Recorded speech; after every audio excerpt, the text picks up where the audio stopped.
Good evening. Hello. Welcome to today's Bible reading. Last time I accidentally finished Deuteronomy. I didn't even know we were at the end, but I guess I should have assumed. Moses died, and that was the end of that book. And now we're moving on to Joshua naturally, since I assume, from what I read, Joshua is taking over Moses' position. I'm a bit tired today. This is one of those days like, I don't really want to read the Bible.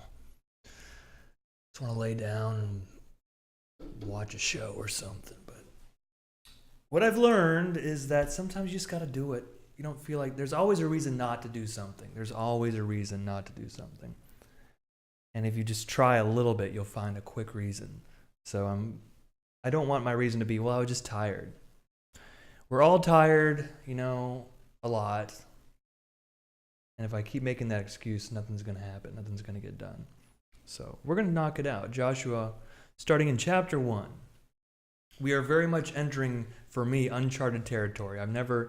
This part of the Old Testament is getting really obscure to me.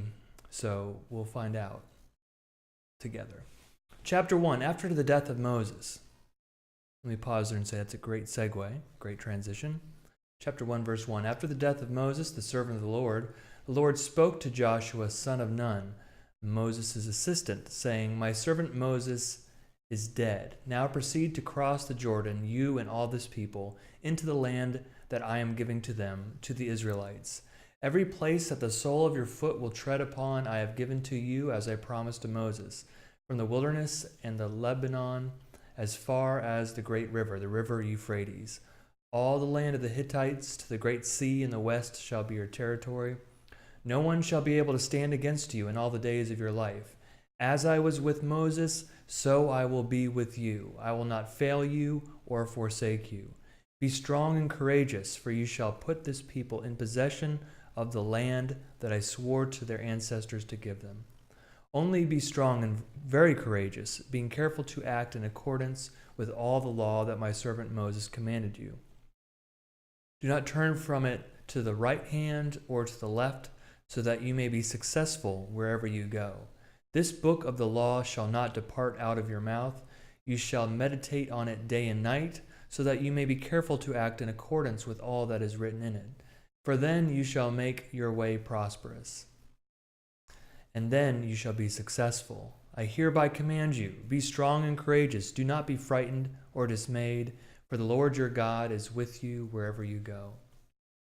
Then Joshua commanded the officers of the people, Pass through the camp and command the people, Prepare your provisions, for in 3 days you are to cross over the Jordan, to go in, to take possession of the land that the Lord your God gives you to possess. To the Reubenites, the Gadites, and the half-tribe of Manasseh, Joshua said, Remember the word that Moses the servant of the Lord commanded you, saying, The Lord your God is providing you a place of rest, and I will give you this land. Your wives, your little ones, and your livestock shall remain in the land that Moses gave you beyond the Jordan. But all the warriors among you shall cross over armed before your kindred, and shall help them. Verse 15, until the Lord gives rest to your kindred as well as to you, and they too take possession of the land that the Lord your God is giving them. Then you shall return to your own land and take possession of it, the land that Moses, the servant of the Lord, gave you beyond the Jordan to the east.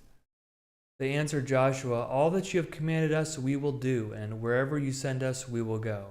Just as we obeyed Moses in all things, so we will obey you. Only may the Lord your God be with you, as he was with Moses.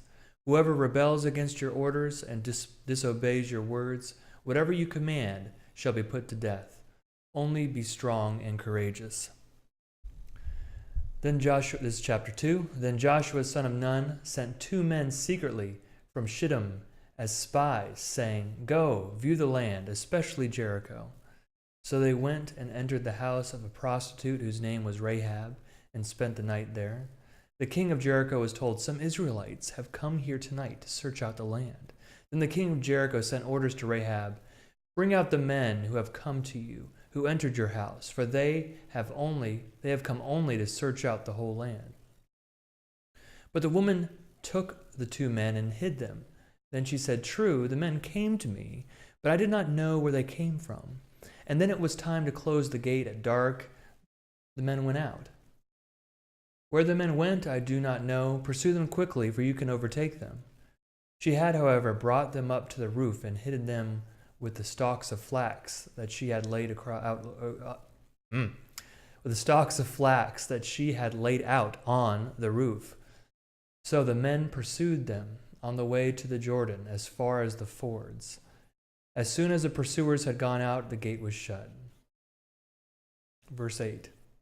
Before they went to sleep, she came up to them on the roof and said to the men, I know that the Lord has given you the land, and that dread of you has fallen on us, and that all the inhabitants of the land melt in fear before you. For we have heard how the Lord dried up the water of the Red Sea before you when you came out of Egypt, and what you did to the 2 kings of the Amorites that were beyond the Jordan, to Sihon and Og, whom you utterly destroyed. As soon as we heard it, our hearts melted, and there was no courage left in any of us because of you. The Lord your God is indeed God in heaven above and on the earth below. Now then, since I have dealt kindly with you, swear to me by the Lord that you in turn will deal kindly with my family. Give me a sign of good faith that you will spare my father and mother, my brothers and sisters, and all who belong to them, and deliver our lives from death. The men said to her, Our life for yours. If you do not tell this business of ours, then we will deal kindly and faithfully with you when the Lord gives us the land. Then she let them down by rope through the window, for her house was on the outer side of the city wall, and she resided within the wall itself. She said to them, Go toward the hill country, so that the pursuers may not come upon you. Hide yourselves there 3 days until the pursuers have returned, then afterward you may go your way. The men said to her, We will be released from the oath that you have made us swear to you, if we invade the land and you do not tie this crimson cord in the window through which you let us down, and do not gather into your house your father and mother, your brothers, and all your family.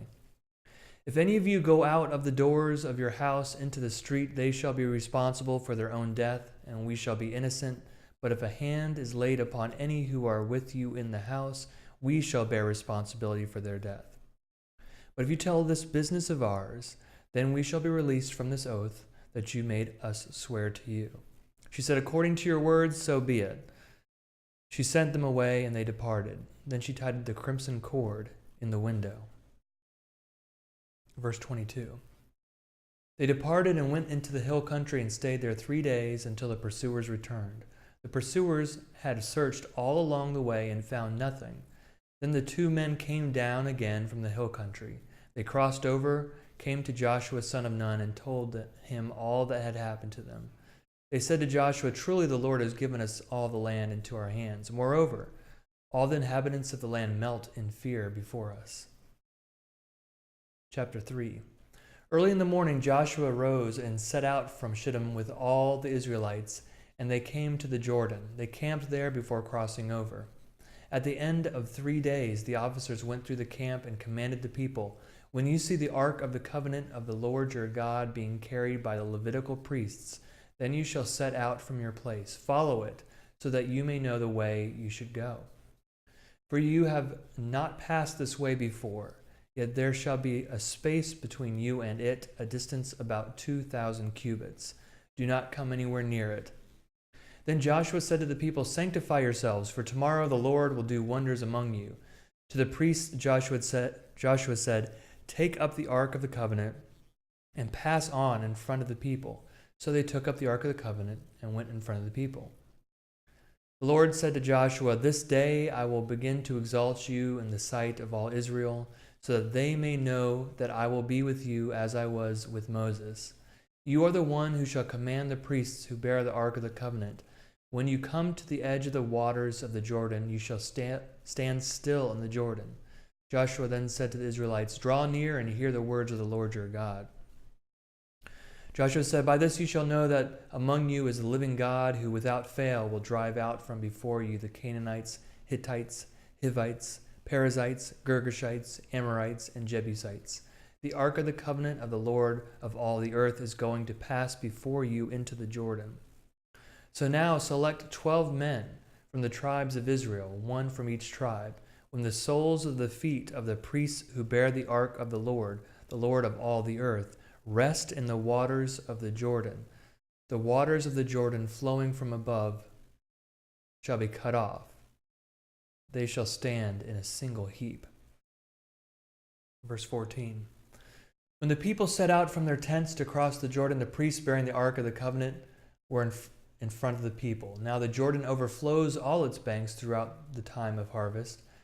So when those who bore the ark had come to the Jordan, and the feet of the priests bearing the ark were dipped in the edge of the waters flowing from above stood still, rising up in a single heap far off at Adam, the city that is beside Zarethan, while those flowing toward the sea of the Arabah, the Dead Sea, were wholly cut off.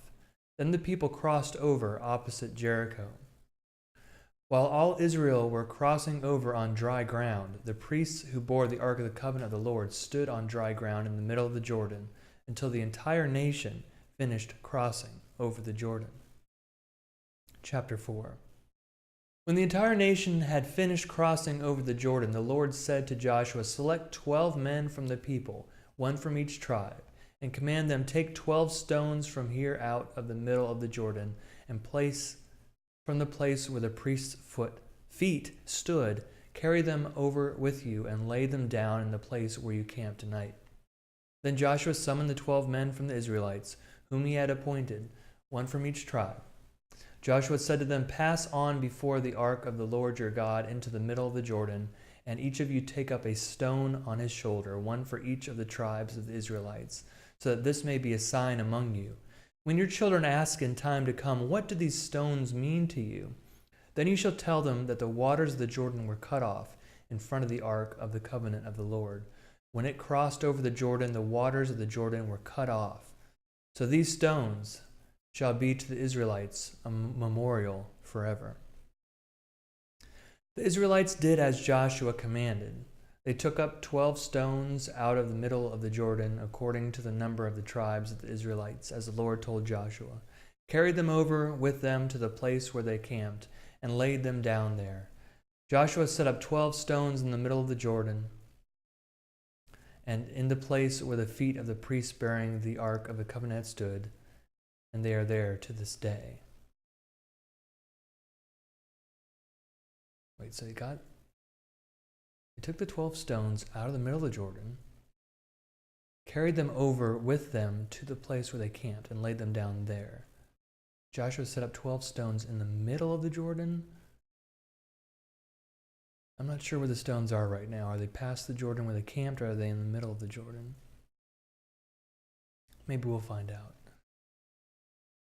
Verse 10, the priests who bore the ark remained standing in the middle of the Jordan until everything was finished that the Lord commanded Joshua to tell the people, according to all that Moses had commanded Joshua.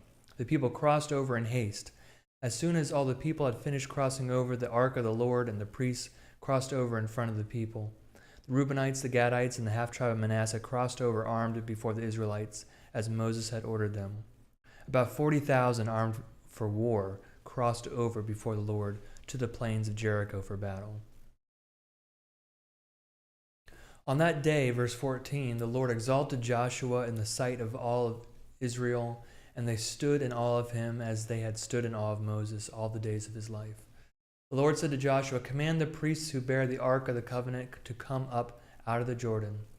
Joshua therefore commanded the priests, "Come up out of the Jordan." When the priests bearing the ark of the covenant of the Lord came up to the middle of the Jordan, and the soles of the priests' feet touched dry ground, the waters of the Jordan returned to their place and overflowed all its banks as before. The people came up out of the Jordan on the 10th day of the first month, and they camped in Gilgal on the east border of Jericho. Those 12 stones which they had taken out of the Jordan, Joshua set up in Gilgal, saying to the Israelites, "When your children ask their parents in time to come, 'What do these stones mean?' then you shall let your children know, Israel crossed over the Jordan here on dry ground. For the Lord your God dried up the waters of the Jordan for you until you crossed over, as the Lord your God did to the Red Sea, which he dried up for us until we crossed over, so that all the peoples of the earth may know that the hand of the Lord is mighty, and so that you may fear the Lord your God forever. Chapter 5. When all the kings of the Amorites beyond the Jordan to the west and all the kings of the Canaanites by the sea heard that the Lord had dried up the waters of the Jordan for the Israelites until they had crossed over, their hearts melted, and there was no longer any spirit in them because of the Israelites. At that time the Lord said to Joshua, "Make flint knives and circumcise the Israelites a second time." So Joshua made flint knives and circumcised the Israelites at Gibeath Haaraloth. This is the reason why Joshua circumcised them. All the males of the people who came out of Egypt, all the warriors had died during the journey through the wilderness after they had come out of Egypt. Although all the people who came had been circumcised, yet all the people born on the journey through the wilderness after they had come out of Egypt had not been circumcised. For the Israelites traveled 40 years in the wilderness until all the nation, the warriors who came out of Egypt, perished, not having listened to the voice of the Lord. To them the Lord swore that he would not let them see the land that they had sworn to their ancestors to give us, a land flowing with milk and honey. So it was their children whom he raised up in their place that Joshua circumcised, for they were uncircumcised because they had not been circumcised on the way. When the circumcising of all the nation was done, they remained in their places in the camp until they were healed. The Lord said to Joshua, "Today I have rolled away from you the disgrace of Egypt." And so that place is called Gilgal to this day. Verse 10. While the Israelites were camped in Gilgal, they kept the Passover in the evening on the 14th day of the month in the plains of Jericho. On the day after the Passover, on the very day, they ate the produce of the land, unleavened cakes and parched grain. The manna ceased on the day that they ate the produce of the land, and the Israelites no longer had manna. They ate the crops of the land of Canaan that year. Once, when Joshua was by Jericho, he looked up and saw a man standing before him with a drawn sword in his hand. Joshua went to him and said to him, "Are you one of us, or one of our adversaries?" He replied, "Neither, but as commander of the army of the Lord, I have now come." And Joshua fell on his face to the earth and worshipped. And he said to him, "What do you command your servant, my lord?" The commander of the army of the Lord said to Joshua, "Remove the sandals from your feet, for the place where you stand is holy." And Joshua did so. That's the end of chapter 5. Thanks for joining me. A little bit tired today. I know I wasn't at the top of my game, but you know what? We read 5 chapters of Joshua and we're making our way through. If you're new to the show, the goal here is to read cover to cover from Genesis to Revelation. That's a personal goal of mine, and we're making our way through. Still in the Old Testament, pretty deep in the Old Testament. We're getting through it though. Thanks again for joining me. I hope you're well, and I'll see you next time.